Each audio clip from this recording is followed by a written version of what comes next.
Hello बच्चों, welcome और welcome back to the channel. तो आज हम लोग क्या हमारी 8th क्लास के साइंस का second chapter microorganisms friend and foe को समझेंगे। तो जैसे कि बच्चों चैप्टर के नेम के अंदर ही है माइक्रो ऑर्गेनिजम्स, तो सबसे पहले हमें इस वर्ड के बारे में पता होना चाहिए कि ये है क्या चीज। तो यहाँ पे बच्चों ये जो वर्ड है ना वो क्या है, दो चीजों से मिलकर बना है। एक हमारा है माइक्रो, दूसरा हमारा है ऑर्गेनिजम्स। तो माइक्रो का मतलब आपको पता ही है क्या होता है, स्मॉल, बहुत ही छोटा।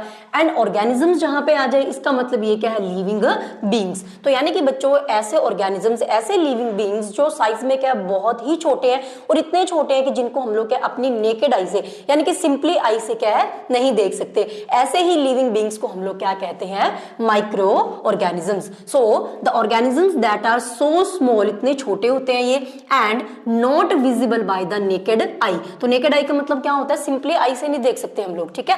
तो अब क्वेश्चन यहाँ पे ये आता है कि भाई अगर इनको हम लोग क्या नॉर्मल आई से नहीं देख पा रहे, अब जैसे कि ये मार्कर है, इस पे भी हो सकता है काफी सारे माइक्रो ऑर्गेनिजम्स प्रेजेंट हो, मेरे हाथ पे प्रेजेंट हो, यहाँ पे बोर्ड पे प्रेजेंट हो, लेकिन मुझे तो अपना हाथ देखने में साफ ही लग रहा है, मुझे नहीं लग रहा यहाँ पे कुछ ऐसा है माइक्रो ऑर्गेनिज्म जैसी कोई चीज भी है, मुझे पता भी नहीं है, ठीक है।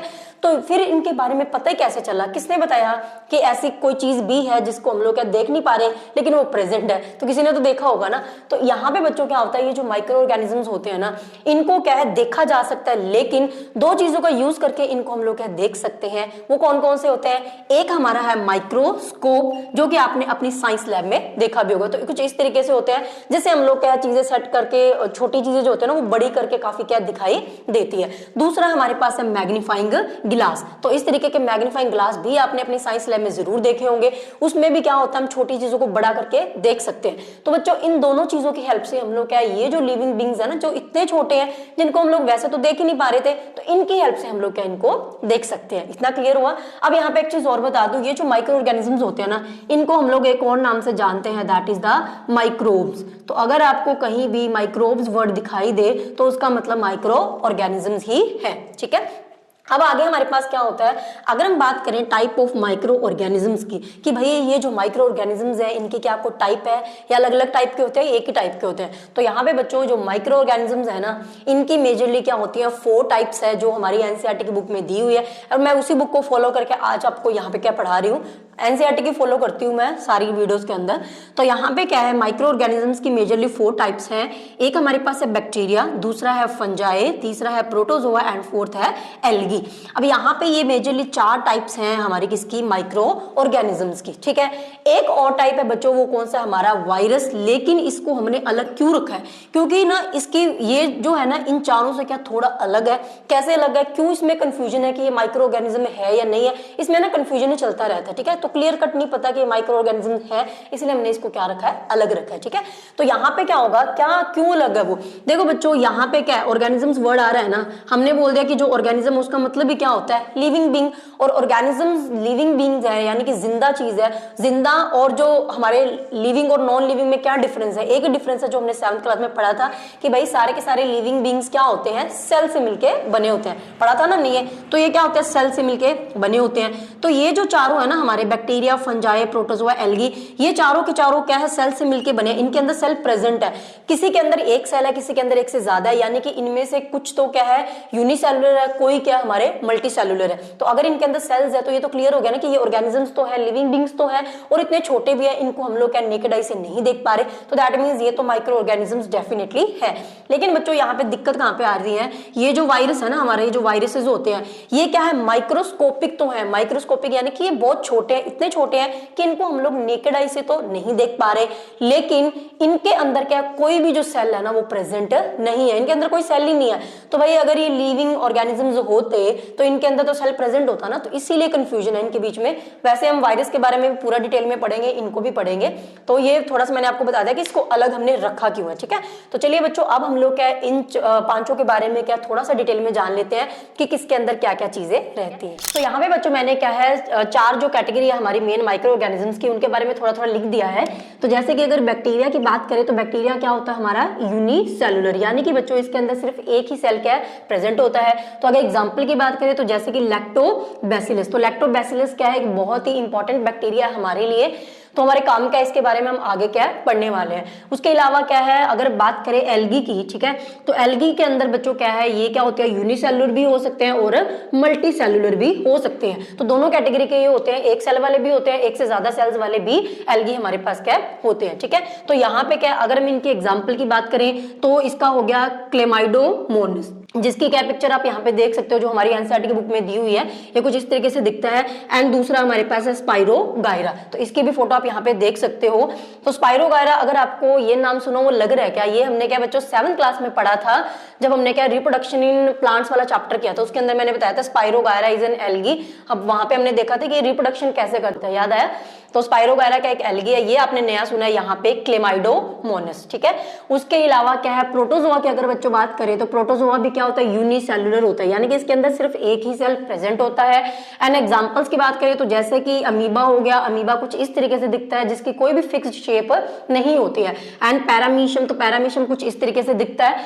तो ये दोनों किसके एग्जाम्पल है, हमारे प्रोटोजोआ। तो इसीलिए हम कहते हैं ना कि अमीबा और पैरामीशियम क्या होता है, यूनिसेलुलर होते हैं, यानी कि इनके अंदर सिर्फ एक ही सेल प्रेजेंट होता है। उसके बाद अगर हम बात करें फंजाई की, तो यहाँ पे ये भी क्या होता है, यूनिसेलुलर भी हो सकते हैं एंड मल्टी सेलुलर भी हो सकते हैं। एग्जाम्पल की बात करें तो जैसे कि ब्रेड मोल्ड हो गया, कुछ इस तरीके से दिखता है। ये पेनिसिलियम हो गया, जो कि कुछ इस तरीके से दिखता है। एंड एस्परजिलस हो गया, जिसकी फोटो भी आप यहाँ पे देख सकते हो। तो मैंने सारे के सारे वो एग्जाम्पल्स यहाँ पे लिखी है, जिसकी फोटोज हमारी बुक के अंदर क्या दिखाई गई है, सो दैट आप क्या रिलेट कर पाओ। तो हमें ये पता होना चाहिए कि एस्परजिलस क्या है, फंजाई है या प्रोटोजोआ है, किस चीज के बारे में, ठीक है। तो थोड़ा सा आपको कैटेगरी के बारे में पता होना चाहिए।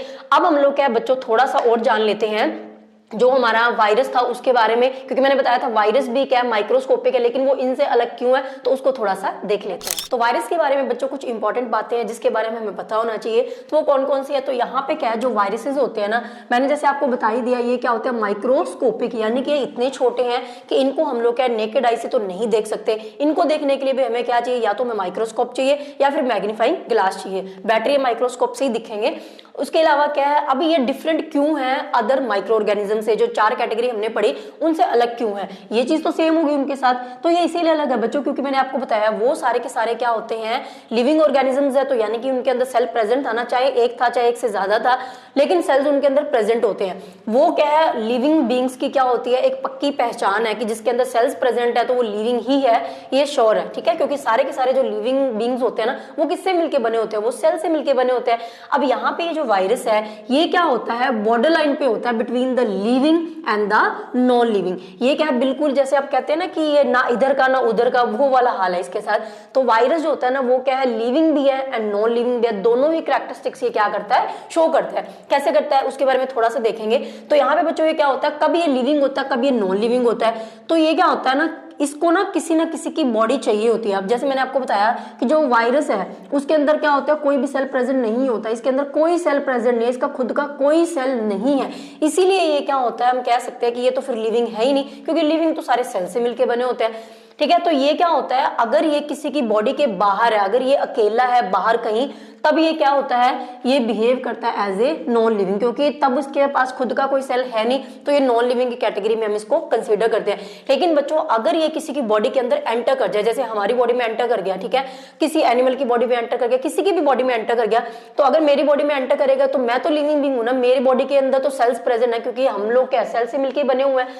तो ये क्या करेगा, जैसे किसी की बॉडी के अंदर एंटर करता है, तो जिसके अंदर ये एंटर करता है ना, उस बॉडी को हम लोग क्या बोलते हैं, होस्ट, ठीक है।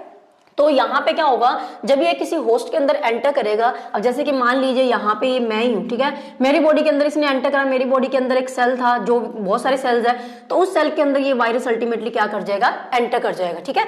तो इसीलिए क्या होता है, inside the host it is living. तो ये क्या करता है, जब ये सेल के अंदर होगा ना, तब ये क्या करता है बच्चों, लिविंग के जैसे बिहेव करता है, तब ये वो सारे काम करता है जो एक लिविंग ऑर्गेनिज्म करता है, ठीक है। तो इसीलिए हम इसको कहते हैं कि जब ये होस्ट की बॉडी के अंदर है, इट इज अ लिविंग, और अगर ये बाहर है तो वो क्या होगा, नॉन लिविंग। अब यहाँ पे क्या होता है, थोड़ी सी चीजें इसके बारे में और डिटेल में देखते हैं। तो यहाँ पे बच्चों देखो, जैसे ना आप वायरस की फोटो देख सकते हो, ये जो 2 पिक्चर है ना हमारी एनसीईआरटी की बुक में दिखाई हुई है, तो इसको तो देखने में भूत जैसे लग रहे हैं। ये देखो, ये वाली जो फोटो ऐसे नहीं लग रहा है, ऐसे ऐसे करके जो होते हैं, जो उठ पटांग से चलते हैं ना, तो हमने क्या हॉरर मूवीज में देखा है कि जो भूत होते हैं, है ना, तो वो भी क्या करते हैं, कुछ इसी तरीके से अजीबोगरीब तरीके से चल रहे होते हैं। तो मेरे को तो हमेशा ऐसे ही लगता है कि जो वायरस है ना, वो एक तरीके के भूत ही है।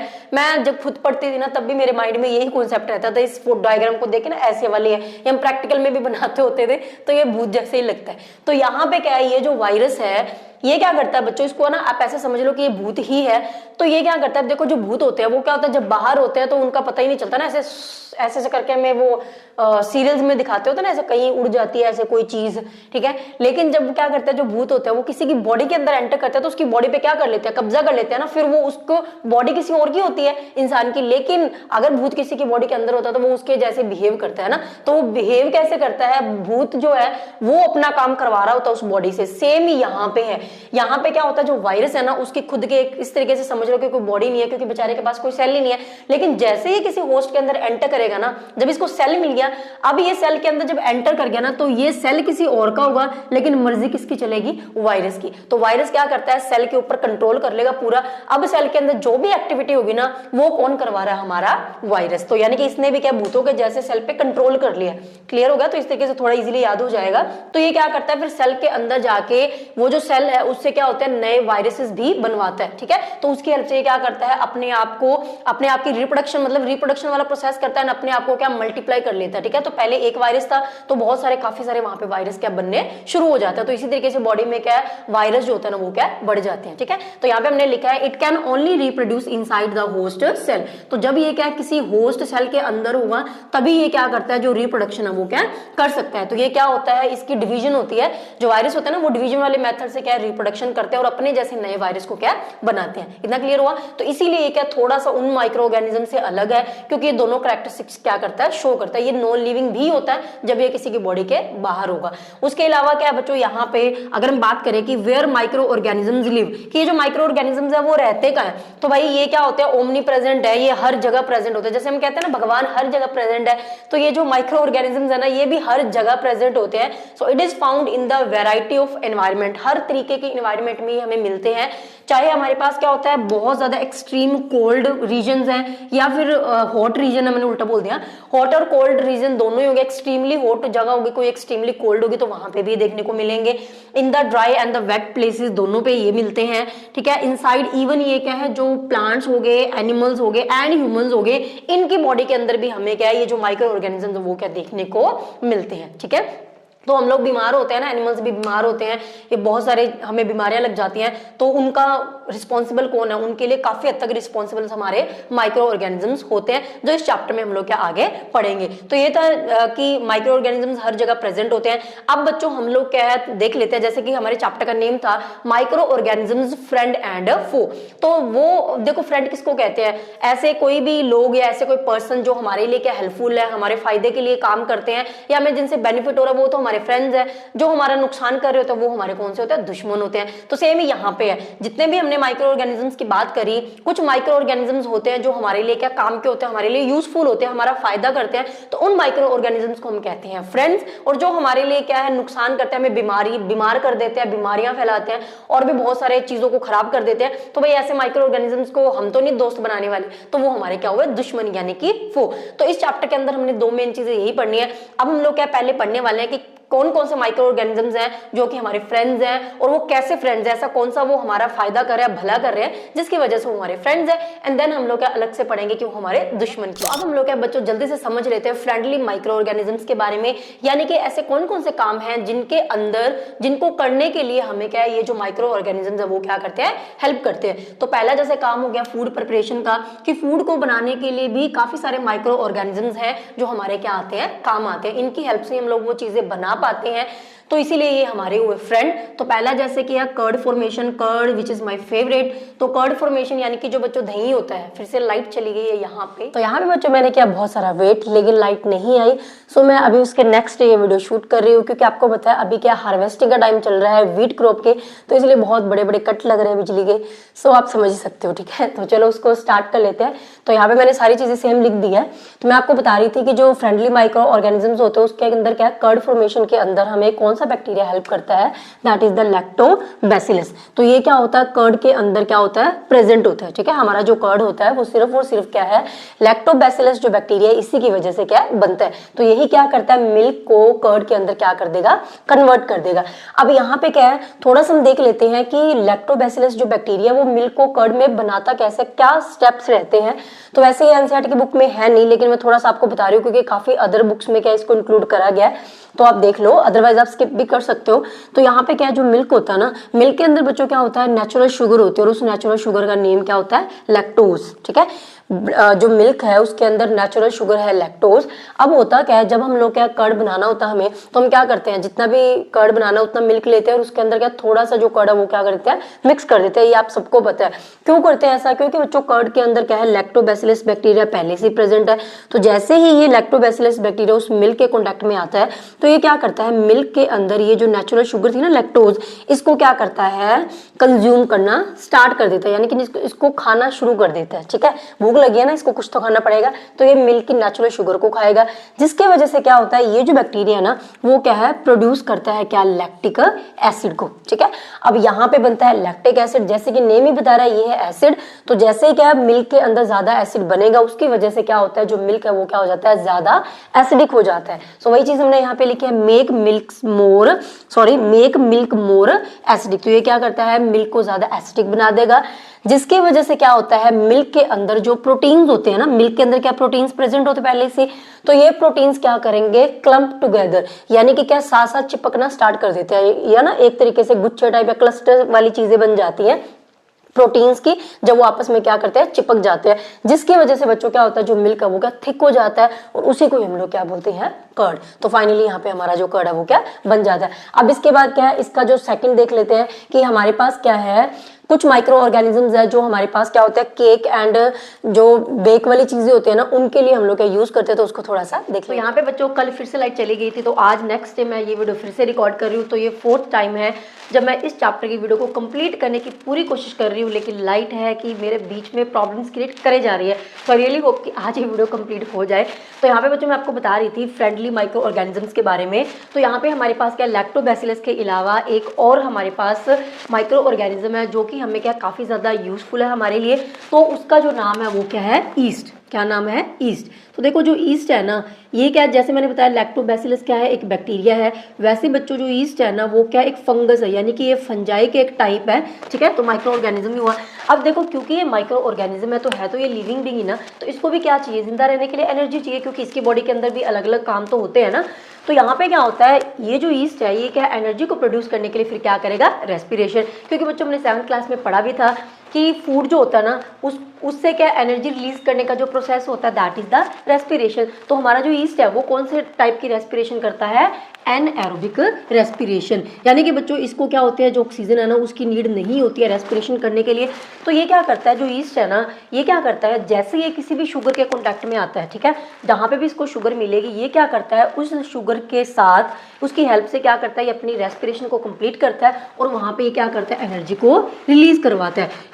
मेनली तो यहाँ पे क्या था, ईस्ट को ये एनर्जी चाहिए थी, लेकिन बच्चों जब ये काम होता है ना तो यहाँ पे 2 और चीज़ें बन जाती है। वो कौन कौन सी है, एक हमारा है अल्कोहल और एक है CO2। तो अब ये दोनों चीज़ क्या यहाँ पे साथ में बन रही थी एनर्जी के, तो दोनों ही हमारे काफ़ी काम किया है। तो इसी के बेस पे हमने क्या नेक्स्ट हमारे जो 2 यूजेज है वो क्या लिखे हैं। तो पहले बात कर लेते हैं कि CO2 की वजह से क्या काम हम कर सकते हैं, मतलब कहाँ पे हेल्पफुल है। तो ये किसके अंदर हमें हेल्प करता है, ब्रेड एंड केक मेकिंग के अंदर, ठीक है। तो ये जो सेम रिएक्शन है इसकी हेल्प से हम लोग क्या है, ब्रेड और जो केक है ना उसको बना सकते हैं। यानी कि बच्चों जो स्पॉन्जी चीज़ें होती है ना बेकरी के अंदर, आपने देखा है पेस्ट्री केक जो सॉफ्ट होती है चीज़ें, ठीक है, ये सारी की सारी बनाने के लिए हमें क्या है, जो ईस्ट है ना उसकी क्या चाहिए, हेल्प चाहिए, यानी कि उसकी नीड है हमें। कैसे, अब देखो आपने देखा भी होगा हमारे घरों में क्या मम्मियाँ क्या करते हैं, भटूरे वगैरह बनाती हैं, ठीक है। तो वो क्या करते हैं, वो ले लेते हैं आटा, है ना, आटा ले लिया उन्होंने, और वो क्या करते हैं, आटे के अंदर क्या थोड़ी सी शुगर ऐड करते हैं एंड देन क्या ईस्ट पाउडर ऐड करते हैं। तो जो ईस्ट है ना वो क्या पाउडर की फॉर्म में मार्केट से मिल जाता है। तो हमने उसमें थोड़ा सा क्या ईस्ट ऐड करना, थोड़ी सी शुगर है, बाकी का आटा या मैदा जो भी लिया, एंड प्लस क्या करते हैं इसमें थोड़ा सा वार्म वाटर भी क्या है मिक्स कर देते हैं, ठीक है। तो जैसे इसका क्या डो तैयार करके रखेंगे ना, सारा पूरा डो अच्छे से तैयार कर लिया, देन उसको क्या डो को सेट थोड़ी देर के लिए रख देते हैं, जैसे कि 1-2 घंटे के लिए रख देते हैं। अब जितना डो का पहले वॉल्यूम होता है ना, अगर हम क्या 1-2 घंटे बाद देखते हैं ना तो उसका जो डो का वॉल्यूम है ना वो क्या काफ़ी ज़्यादा इंक्रीज हो जाता है। यानी कि वो फूल जाता है, उसका वॉल्यूम इंक्रीज हो जाता है। तो ऐसे कैसे हुआ, डो जो है वो अपने आप कैसे फूल गया, ऐसा क्या हुआ? तो यहाँ पे बच्चों एक्चुअली में हुआ क्या था, जो ईस्ट था, जो ईस्ट पाउडर थी उसमें क्या था, माइक्रो ऑर्गेनिज्म था ईस्ट, उसने क्या करा, शुगर के साथ आके अपनी रेस्पिरेशन कंप्लीट करी और वहाँ पे ये वाली रिएक्शन है वो क्या हो जाती है, जिसकी वजह से हम यहाँ पे देख पा रहे हैं कि यहाँ पे क्या कार्बन डाइऑक्साइड गैस रिलीज हो रही है ना, प्रोड्यूस हो रही है। यही जो CO2 गैस है ना, ये क्या करती है, इस डो के अंदर पूरी जगह पे क्या है, इसके अंदर भर जाती है, यानी कि फिल हो जाती है, जिसकी वजह से क्या होता है, इस गैस के बबल्स की वजह से इसका जो वॉल्यूम है वो क्या हो जाता है, इंक्रीज हो जाता है। तो इसीलिए बच्चों जो डो होता है वो थोड़े टाइम के बाद क्या फूल जाता है। तो ये जो डायग्राम है हमारी क्या एनसीईआरटी की बुक में दी गया, देख सकते हो फोटो में कि डो का पहले वॉल्यूम क्या था, कम था, और बाद में थोड़े टाइम के बाद वो क्या होता है, उसका जो वॉल्यूम है वो इंक्रीज हो जाता है। तो वही हमने यहाँ पे लिखा है, yeast produces CO2 during the respiration that helps the dough rise, जो कि क्या करता है, डो को राइज करने में हेल्प करता है। क्लियर हो गया? उसके बाद बच्चों हमारे पास क्या है, जो सेकंड यूज है, अब मैंने देखो यहाँ पे एक CO2 है, इसके अलावा यहाँ पे ये अल्कोहल भी तो प्रोड्यूस हो रहा है ना, तो ये अल्कोहल भी हमारे काम की चीज़, आपको पता ही है अल्कोहल लोग ड्रिंकिंग पर्पस के लिए यूज करते हैं, वाइन वगैरह हो गई है ना, तो उसको बनाने के लिए भी फिर से हमें क्या होगा, ईस्ट की नीड पड़ेगी, क्योंकि ये क्या, ये रिएक्शन होगी वहाँ पे। तो ये जो कमर्शियल स्केल पे भी हम लोग क्या इसका यूज करते हैं, कमर्शियल स्केल यानी कि जब क्या बहुत लार्ज, बड़े लार्ज स्केल के ऊपर क्या है, लार्ज स्केल के ऊपर क्या है, जब किसी चीज़ को प्रोड्यूस किया जाता है, यानी कि कमर्शियल यूज कर रहे हो उसका इंडस्ट्रियल पर्पज से। तो यहाँ पे क्या होता है, जो ईस्ट होता है ना, यहाँ पे ये जो अल्कोहल बन रही है, इस किसकी वजह से बन रही है, ईस्ट की वजह से तो बन रही है। तो वही हमने यहाँ पे लिखा है, yeast is use to produce alcohol and wine, alcohol और वाइन दोनों को बनाने के लिए on the large scale through the fermentation. तो फर्मेंटेशन क्या होते हैं मैं अभी आपको बताऊंगी। तो सेम हमने वही लिखा, जो ईस्ट है वो क्या लार्ज स्केल के ऊपर जब हमने क्या अल्कोहल या वाइन बनानी होते हैं, तब भी हम लोग क्या ये जो ईस्ट है, ये जो माइक्रो ऑर्गेनिज्म उसका क्या करते हैं, यूज करते हैं। तो यानी कि हमारा फ्रेंड हुआ ना, हमारी हेल्प कर रहे हैं। अब हमें पढ़ना है कि फर्मेंटेशन क्या होता है। तो देखो फर्मेंटेशन बच्चों क्या है, सिंपली वो प्रोसेस है जिसके अंदर क्या होता है, जो हमारी शुगर है ना, जब वो अल्कोहल के अंदर कन्वर्ट हो रही है ना, तो शुगर का अल्कोहल के अंदर कन्वर्ट हो जाना, बस इसी प्रोसेस को हम क्या बोलते हैं, फर्मेंटेशन। और इसके लिए हमें क्या माइक्रो ऑर्गेनिज्म ईस्ट की क्या नीड रहती है। तो वही हमने लिखा है, it is the process of converting sugar into the alcohol using the micro organism. और वो माइक्रो ऑर्गेनिज्म आपको पता होना चाहिए कि कौन सा हमारा ईस्ट, जो कि एक फंगस है। एक चीज और यहाँ पे, जैसे कि हमने पढ़ा यहाँ पे कि जो ईस्ट है वो क्या करेगा, शुगर पे काम करेगा ना, शुगर पे एक्ट करेगा, तो शुगर को वो अल्कोहल में कन्वर्ट कर रहा है। तो यहाँ पे बच्चों ये जो शुगर होती है ना, वो क्या, जैसे हमने यहाँ पे तो ऐड करी थी आटे के अंदर, तो हमने खुद ऐड कर दी थी आटे में, ठीक है। लेकिन यहाँ पे क्या होता है, जो हमारा वाइन वगैरह या अल्कोहल बनाई जाती है ना, उसमें जो शुगर होती है वो कौन सी यूज़ की जाती है, जैसे कि वीट हो गया, बार्ले हो गया, जो ग्रेन्स वगैरह होते हैं ना, इनके अंदर नेचुरल शुगर होती है, तो उसको यूज़ किया जाता है फॉर द फर्मेंटेशन। इसके अलावा जो फ्रूट जूसेस होते हैं उनके अंदर भी नेचुरल शुगर होती है, तो उसको क्या यूज़ यहाँ पे किया जाता है। अब हम लोग क्या देख लेते हैं इसका नेक्स्ट यूज। तो थर्ड यूज बच्चों हमारे पास यहाँ पे क्या है, मेडिसिनल यूज। तो माइक्रो ऑर्गेनिजम्स को हम लोग क्या कुछ मेडिसिन वगैरह बनाने के लिए भी क्या करते हैं, यूज करते हैं। जैसे कि हमारे पास कौन सी है, एंटीबायोटिक्स। आपने नाम सुना कि एंटीबायोटिक हमें क्या डॉक्टर देते हैं जब हम क्या बीमार हो जाते हैं, तो उनको खा के हम ठीक हो जाते हैं, राइट। तो वो जो मेडिसिन होती है, यानी कि जो एंटीबायोटिक है, वो भी क्या है, कुछ माइक्रो ऑर्गेनिजम्स, जैसे कि बच्चों हमारे पास होता है फंजाई और बैक्टीरिया, इन्हीं को यूज करके क्या है, ये जो एंटीबायोटिक है या जो मेडिसिन है ना, ये क्या बनाई जाती है, ठीक है। और इनका काम क्या होता है, ये क्या करते हैं, जो हार्मफुल बैक्टीरिया होते हैं ना, जो हार्मफुल माइक्रोब्स लिखे हैं, स्पेशली कौन से माइक्रोब्स, बैक्टीरिया हो गए, ठीक है। जो हार्मफुल बैक्टीरिया होते हैं हमारी बॉडी के लिए, उनको क्या या तो ये बिल्कुल ही खत्म कर देंगे, मार ही देंगे, या फिर उनकी जो ग्रोथ है उनको क्या रोक देते हैं, जिससे हम लोग क्या बाद में ठीक हो जाते हैं, ठीक है। तो हमारी बॉडी के अंदर जो भी हार्मफुल बैक्टीरिया जिन्होंने कर लिया था, तो जब हम एंटीबायोटिक लेते हैं तो वो क्या करते हैं, या तो उनको बिल्कुल खत्म कर देंगे या फिर उनकी ग्रोथ को क्या कर देंगे, रोक देंगे। तो ये काम होता है एंटीबायोटिक का। तो हम देख पा रहे हैं कि ये भी क्या होता है, माइक्रो ऑर्गेनिज्म को यूज करके बना रहे हैं ना, तो ये भी हमारे क्या हुए, फ्रेंडली माइक्रो ऑर्गेनिज्म, ठीक है। तो यहाँ पे क्या है, कुछ एग्जांपल्स मैंने लिखे हैं एंटीबायोटिक की, जैसे कि पेनिसिलिन, ठीक है, और ये काफी ज्यादा इंपॉर्टेंट है। तो पेनिसिलिन क्या है, एक एंटीबायोटिक का नेम है। इसी तरीके से स्ट्रेप्टोमाइसिन हो गया, टेट्रासाइक्लिन हो गया, इथ्रोमाइसिन हो गया। तो ये बच्चों कुछ नाम है हमारे एंटीबायोटिक्स के। इसमें सबसे ज्यादा जो इंपॉर्टेंट है दैट इज द पेनिसिलिन। क्यों इंपॉर्टेंट है, क्योंकि ये हमारी क्या थी, फर्स्ट एंटीबायोटिक, सबसे पहली जो एंटीबायोटिक बनी थी जब इसकी डिस्कवरी हुई थी, वो कौन सी थी, हमारी पेनिसिलिन। तो हर पहली चीज भाई स्पेशल होती है, तो इसलिए हमें इसका नाम याद रखना है कि penicillin is the first antibiotic, ठीक है। अब यहाँ पे क्या था, इसकी जो डिस्कवरी थी ना, वो किसने की थी, अलेक्जेंडर फ्लेमिंग, जो हमारे साइंटिस्ट थे ना, उन्होंने इसकी डिस्कवरी की थी। और इसकी जो डिस्कवरी थी ना, वो एक तरीके से तुक्का मेथड था, मतलब तुक्के से इसकी डिस्कवरी हो गई थी, वो जानबूझ के इसके ऊपर काम नहीं कर रहे थे। लेकिन हुआ क्या, इसके पीछे थोड़ी सी स्टोरी है जिसको हम देख लेते हैं। तो अलेक्जेंडर फ्लेमिंग क्या कर रहे थे, अपनी ना कुछ जो माइक्रो ऑर्गेनिज्म थी उनकी कुछ डिस्कवरी कर रहे थे, मतलब कुछ डिस्कवरी क्या, कुछ काम कर रहे थे अपना ना, अपनी लैब के अंदर, तो उनके पास थी कुछ कल्चरल प्लेट्स, ठीक है। कल्चर प्लेट्स कौन सी होती हैं, मतलब ऐसे ना कांच की फ्लैट प्लेट्स ही होती हैं जिनके अंदर क्या है, ये जो माइक्रो ऑर्गेनिजम्स वगैरह की स्टडी करने के लिए वो यूज़ करते हैं, ठीक है। तो वो जो कल्चर प्लेट्स थी ना, उनके अंदर वो कोई काम कर रहे थे, फिर उन्होंने काम करते करते कहीं चले गए होंगे, ठीक है।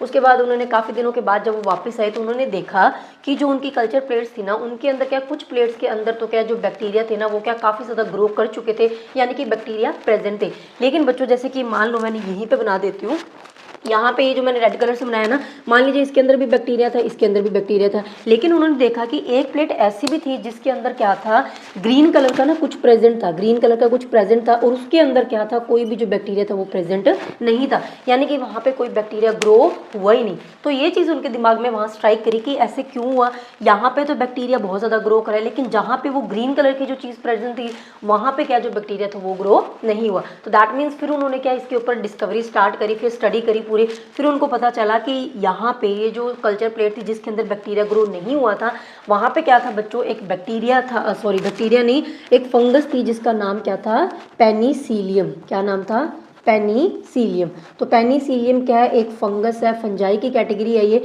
तो ये एक फंगस थी जो कि क्या है, इस बिकर के जो कल्चर प्लेट थी, सॉरी, इसके अंदर क्या प्रेजेंट थी, और इसकी वजह से क्या था, यहाँ पे जो कोई भी बैक्टीरिया वो ग्रो नहीं हुआ, यानी कि पेनिसिलिन जो फंगस थी वो कुछ ऐसी चीज़ को रिलीज कर रही थी जिसकी वजह से जो बैक्टीरिया तो वो क्या खत्म ही हो गया, वहाँ पे ग्रो कर ही नहीं पाया। तो इसीलिए इसी बेस के ऊपर उन्होंने क्या, फिर ये जो पेनिसिलिन थी ना एंटीबायोटिक वो बनाई। जो पेनिसिलिन है वो क्या है, पेनिसिलिन को यूज़ करके ही बनाएगी। हमने बोला ना कि एंटीबायोटिक्स क्या होती है, फंजाई या बैक्टीरिया को यूज़ करके बनती है। तो ये जो पेनिसिलिन एंटीबायोटिक है वो क्या है, कौन सी फंजाई को यूज़ करके बनी है, पेनिसिलियम। तो इसीलिए उसका नाम रखा गया पेनिसिलिन। इतना क्लियर हो गया। अब यहाँ पे हम लोग क्या देख लेते हैं, मेडिसिनल यूज़ के अंदर ना सेकंड यूज़ हमारा है वैक्सीन का। वैक्सीनेशन के लिए भी माइक्रो ऑर्गेनिज्म काफ़ी ज़्यादा हेल्पफुल होते हैं, तो उसको हम लोग क्या समझ लें। यहाँ पे बच्चों वैक्सीन के कॉन्सेप्ट को समझने से पहले मैं आपको एक चीज़ बता देती हूँ कि हमारी बॉडी के अंदर, ब्लड के अंदर क्या होते हैं, वाइट ब्लड सेल्स। हमने पिछली क्लास में पढ़ा था। तो ये जो वाइट ब्लड सेल्स होते हैं ना, इन्हें हम क्या कहते हैं, हमारी बॉडी के बॉडीगार्ड। क्यों कहते हैं बॉडीगार्ड, बॉडीगार्ड कौन से होते हैं, जो हमें प्रोटेक्ट करते हैं। सेम ही जो वाइट ब्लड सेल्स होते हैं ना, ये भी हमें क्या करते हैं, हमारी जो बॉडी है उसको प्रोटेक्ट करते हैं। किससे, कोई भी जो हार्मफुल बैक्टीरिया, कोई भी माइक्रोब हमारी बॉडी के अंदर अगर एंटर कराए, कोई जर्म्स गए हैं, उन सबको मारने का, उनसे बचाने का काम कौन करता है, वाइट ब्लड सेल्स। तो इसीलिए हम इसे कहते हैं बॉडी गार्ड। अब यहाँ पे देखो बच्चों क्या होता है, जैसे मैं सिंपल से एग्जांपल दूं, जो हमारी आर्मी होती है, ठीक है, उनको क्या किया जाता है, जो आर्मी है उनको पहले ट्रेनिंग देते हैं ना कि अगर कोई हमारे देश के ऊपर कोई टेररिस्ट अटैक करता है तो आपने उस सिचुएशन में उनको ऐसे निपटना है, ऐसे उनके साथ लड़ना है। समझ में आ रहा है ना। तो सारी ट्रेनिंग उनको पहले देते हैं, उनको कौन से वेपन्स चाहिए, उनको कैसे चलाना है, सारी चीज़ उनको पहले सिखाई जाती है, सो दैट जब वो रियल में ऐसी कोई सिचुएशन आए तो उसको क्या फेस कर पाए। सेम ही यहाँ पे है, ये जो हमारे व्हाइट ब्लड सेल्स हैं ये क्या करते हैं बच्चों, अगर उनको हम ट्रेनिंग देंगे, इनको पता होगा कि बॉडी के अंदर जो माइक्रोब्स एंटर करें उनको, उनके साथ मुझे ऐसे निपटना है, ऐसे उनको खत्म करना है, तभी तो जो व्हाइट ब्लड सेल्स है वो क्या करेंगे, उनको खत्म कर पाएंगे ना। तो होता क्या है, देखो जब हम क्या होते हैं, बिल्कुल छोटे होते हैं ना, जब हमारा बर्थ होता है तो उसके बाद आपको पता है कि जब बच्चा 1 साल से छोटा होता है तो उसको काफ़ी वैक्सीनेशन दी जाती है। 2 मंथ के बाद, 3 मंथ के बाद, ऐसे सीरीज में काफ़ी सारी वैक्सीनेशन दी जाती है। क्यों दी जाती है, कभी सोचा? उसका लॉजिक भी यही है। उसमें क्या होता है, क्योंकि जब बच्चा क्या होता है बिल्कुल छोटा है तो उसकी बॉडी का जो इम्यूनिटी सिस्टम है वो बिल्कुल ही क्या है, वीक है। इम्यूनिटी का मतलब क्या होता है, हमारी बॉडी की जो एबिलिटी होती है ना डिजीजेस से लड़ने की, उसी को हम लोग क्या बोलते हैं, इम्यूनिटी। तो इम्यूनिटी बिल्कुल स्ट्रांग है। उसकी बॉडी के अंदर जो व्हाइट ब्लड सेल्स है ना, उनको नहीं पता कि भाई अगर बाहर से कोई जर्म्स आ रहे हैं तो उनको कैसे मारना है, कैसे उससे लड़ना है, और उनको लड़ने के लिए, उनको खत्म करने के लिए जो चीज़ मुझे चाहिए वो बॉडी के अंदर कैसे आएगी और है भी या नहीं। ठीक है, तो यहाँ पे क्या होता है, इसीलिए क्या किया जाता है, जो भी माइक्रो ऑर्गेनिज्म है, जो भी हार्मफुल माइक्रोब्स है ना, उनकी क्या करी जाती है, बिल्कुल ही वीक फॉर्म, या तो बिल्कुल वीक या फिर डेड ही मान के चलो, या तो बिल्कुल क्या उनकी डेड फॉर्म होती है या फिर वीकेंड फॉर्म होती है। तो उन माइक्रोब्स की जो वीकेंड या डेड फॉर्म है ना, वो क्या हमारी बॉडी के अंदर जानबूझ के क्या करवाई जाती है, इंजेक्ट करवाई जाती है। क्यों करवाई जाती है बच्चों, क्योंकि अगर वो बॉडी के अंदर जाएंगे तो जो व्हाइट ब्लड सेल्स है ना, उनको पता चलेगा कि अच्छा ऐसी कोई चीज़, माइक्रोब, हार्मफुल बैक्टीरिया हमारी बॉडी के अंदर आया है, अब मुझे उससे लड़ना है, तो वो क्या करेंगे, जो व्हाइट ब्लड सेल्स है ना बच्चों, वो क्या करते हैं, एक चीज को प्रोड्यूस करते हैं जिसे हम क्या बोलते हैं, एंटीबॉडीज। और इसको प्रोड्यूस कौन कर रहा है, व्हाइट ब्लड सेल्स। तो व्हाइट ब्लड सेल्स क्या करेंगे, एंटीबॉडीज को प्रोड्यूस करेंगे। और एक बार अगर हमारी बॉडी के अंदर एंटीबॉडीज बन जाए ना, तो वो क्या फिर लाइफ टाइम बॉडी के अंदर क्या रहती है। तो यानी कि ये एक तरीके का हथियार हमारी बॉडी के अंदर क्या तैयार हो चुका है। तो नेक्स्ट टाइम अगर जो माइक्रोब हमने क्या, जिस माइक्रोब की डेड या वीक फॉर्म बॉडी के अंदर इंजेक्ट करवाई थी, अगर उसका असली वाला यानी कि हार्मफुल स्ट्रॉन्ग वही चीज़ बॉडी के अंदर अगर कभी इन फ्यूचर एंटर करेगी, तो उसके लिए क्या है, एंटीबॉडीज पहले से बॉडी के अंदर प्रेजेंट है जो कि व्हाइट ब्लड सेल ने डेवलप करे थे, तो वो क्या करेंगे, फिर उन माइक्रोब्स को क्या कर देंगे, खत्म कर देंगे। तो इस तरीके से क्या है, हमारी जो बॉडी है वो क्या बच सकती है हार्मफुल बैक्टीरिया से बाय द वैक्सीन। तो यही कॉन्सेप्ट है वैक्सीन का।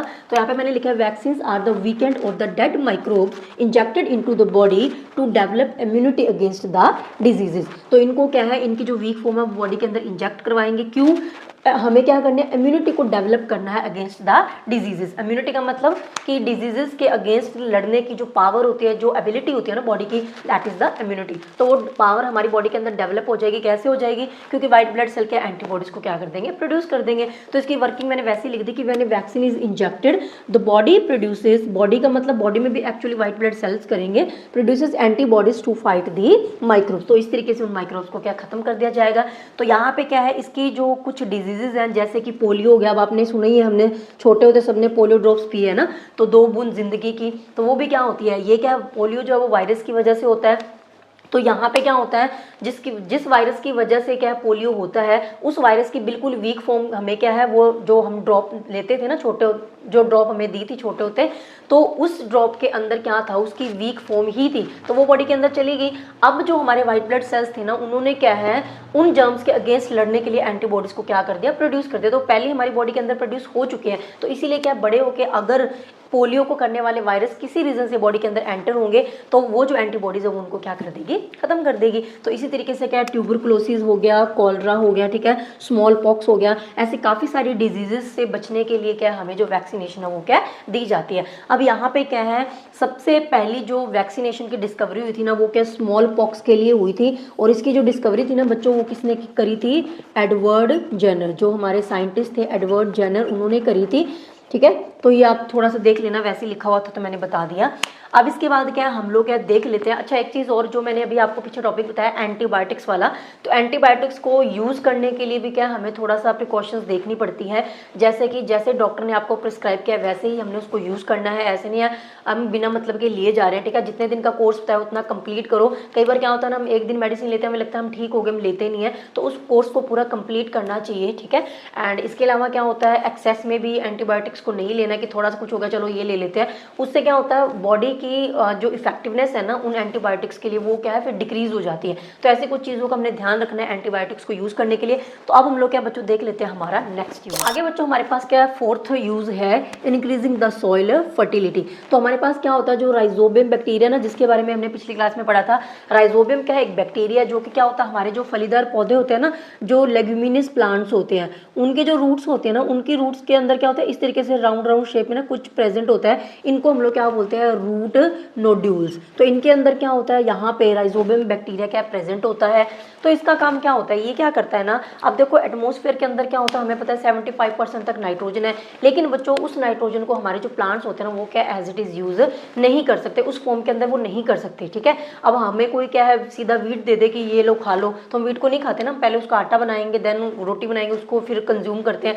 तो हर एक चीज़ की फॉर्म होती है जिसके अंदर कोई चीज़ उसको यूज़ कर पाता है। तो यहाँ पे भी सेम है, जो प्लांट्स है वो क्या उस एटमॉस्फेरिक नाइट्रोजन को जो कि फ्री स्टेट में है उसको क्या एज इट इज यूज नहीं कर सकते। और न्यूट्रिएंट जो नाइट्रोजन है वो क्या प्लांट्स को काफ़ी ज़्यादा अमाउंट में क्या चाहिए होता है, ठीक है। तो यहाँ पे क्या होता है, ये जो राइजोबियम है ना, ये क्या करेगा, एटमॉस्फेयर के अंदर जो फ्री नाइट्रोजन थी ना उसको क्या कर देता है, फिक्स कर देता है, उसकी फिक्सेशन कर देता है और उस फॉर्म के अंदर कन्वर्ट कर देगा जिस फॉर्म के अंदर क्या प्लांट्स उस नाइट्रोजन को क्या कर पाएंगे, यूज कर पाएंगे। तो अल्टीमेटली क्या करता है, राइजोबियम कर देता है फिक्स द एटमॉस्फेरिक नाइट्रोजन, जिसकी वजह से बच्चों क्या होता है, सॉइल के अंदर जो नाइट्रोजन है ना उसका जो अमाउंट है वो क्या हो जाता है, बढ़ जाता है। यानी कि जो सॉइल है वो क्या नाइट्रोजन से एनरिच हो जाती है। तो हम कह सकते हैं कि जो सॉइल है वो क्या बन जाए, जाएगी, फर्टाइल बन जाएगी। क्यों? क्योंकि नाइट्रोजन क्या है, एक न्यूट्रिएंट है ना सॉइल का, तो अगर सॉइल के अंदर न्यूट्रिएंट्स की कमी पूरी हो रही है तो दैट मीन्स उसकी जो फर्टिलिटी है वो क्या होगी, इंक्रीज होगी। तो वही हमने लिखा है इंक्रीजिंग द सॉइल फर्टिलिटी। और उसके अंदर हेल्प कौन करता है, राइजोबियम बैक्टीरिया। सो बैक्टीरिया तो ऑब्वियसली माइक्रो ऑर्गेनिज्म ही है। उसके बाद हमारे पास क्या फिफ्थ पॉइंट है, क्लीनिंग द इन्वायरमेंट। तो कुछ माइक्रो ऑर्गेनिजम्स क्या करते हैं, हमारा जो इन्वायरमेंट है ना उसको क्लीन करने में भी क्या हेल्प करते हैं। तो यहाँ पे क्या होता है बच्चों, जो हमारे डेड प्लांट्स है या फिर जो डेड एनिमल्स हैं, जब क्या एनिमल्स वगैरह मर जाते हैं तो उनकी जो बॉडी है या डेड प्लांट्स है उनके ऊपर क्या कुछ छोटे छोटे माइक्रो ऑर्गेनिजम्स प्रोड्यूस हो जाते हैं, और वो क्या करते हैं, उनको क्या कंज्यूम करना स्टार्ट कर देंगे, यानी कि उनको तोड़ना शुरू कर देते हैं, उनकी डिकम्पोजिशन कर देते हैं, डिकम्पोज कर देते हैं किसके अंदर, इनटू द सिंपल सब्सटेंसेस। बिल्कुल सिंपल सब्सटेंसेस के अंदर कन्वर्ट कर देंगे, ऐसे फॉर्म के अंदर कन्वर्ट कर देंगे जिसको क्या होता है, जो प्लांट्स है ना वो अगेन क्या कर लेते हैं, यूज कर लेते हैं। अब मान लीजिए यहाँ पे क्या है, ये नीचे सरफेस अर्थ की, ठीक है, तो यहाँ पे क्या था, कुछ डेड प्लांट या एनिमल है, इसके ऊपर माइक्रो ऑर्गेनिज्म ने काम किया तो ये बिल्कुल सिंपल फॉर्म के अंदर आ गया। अब ये क्या है, इसके जो न्यूट्रिएंट्स है वो वापस क्या होता है, सॉइल के अंदर क्या मिक्स हो जाते हैं, और इसी सॉइल के अंदर अगर कोई नया प्लांट ग्रो कर रहा है तो वो क्या इन न्यूट्रिएंट्स को वापस क्या कर लेता है, यूज कर लेता है। तो अल्टीमेटली जब ये चीज़ क्या सॉइल के अंदर पूरी मिक्स हो गई तो यहाँ से तो ये चीज़ गायब होगी ना, इन्वायरमेंट से तो गायब होगी ना, तो दैट मीन्स एनवायरमेंट क्या हो रहा है, क्लीन हो रहा है। तो वही हमने लिखा है microorganisms help in cleaning the environment by converting dead plants and animals into the simple substances, और ऐसे simple substances which are used by the plants again, तो उनको क्या plants again use कर लेंगे। तो ये था बच्चों हमारा क्या है फर्स्ट पार्ट इस चैप्टर का। तो इसका जो सेकंड पार्ट है उसके अंदर हम क्या देखेंगे कि जो माइक्रो ऑर्गेनिजम्स है वो हमारे दुश्मन कैसे हैं, कौन कौन से ऐसे हार्मफुल इफेक्ट्स है जो वो हमारी बॉडी पे या किसी और की बॉडी पे करते हैं। तो इसके पार्ट 2 के अंदर हम उनको समझेंगे, और इसके पार्ट 2 का जो लिंक है वो आपको क्या नीचे डिस्क्रिप्शन बॉक्स में मिल जाएगा। तो चलिए बच्चों मिलते हैं हमारी नेक्स्ट वीडियो के अंदर, और इस चैप्टर के जो नोट्स है वो भी आपको क्या चैनल पर जल्दी ही मिल जाएंगे।